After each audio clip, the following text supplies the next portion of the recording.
Hi viewers, మనం వచ్చేసి కప్ప అనేటువంటిది తెలంగాణ గవర్నమెంట్ సెకండ్ లాంగ్వేజ్ వచ్చేసి తెలంగాణ గవర్నమెంట్ చూస్తూ ఉన్నాము.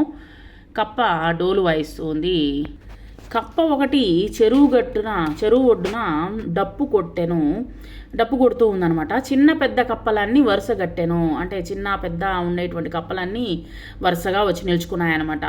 వాన తల్లి రాకుంటే ముప్పు తప్పదంటూ నిప్పు లాంటి నిజం ఒక్కటి బయట పెట్టెను. ఇప్పుడు కానీ వర్షం కానీ రాకపోతే మన యొక్క పరిస్థితి ఏంటి అని చెప్పేసి, మనకు ముప్పు తప్పదు, మనకు కష్టాలు తప్పవు అని చెప్పేసి ఈ యొక్క డప్పు వాయిస్తూ ఉందనమాట. మిగతా కప్పలకు వచ్చేసి నిప్పు లాంటి నిజం ఒకటి బయట పెట్టెను, మనిషి చేయు తప్పులను ఎత్తి చూపెను. మనం చేసేటువంటి తప్పుల వలన మనకు వర్షాలు అనేటువంటిది రావడం లేదు. ఒకవేళ వచ్చినా కానీ ప్రళయం అనేటువంటిది వచ్చి పడుతూ ఉందనమాట. ప్రకృతిని కాపాడమనుచు చెప్పి నడిచెను.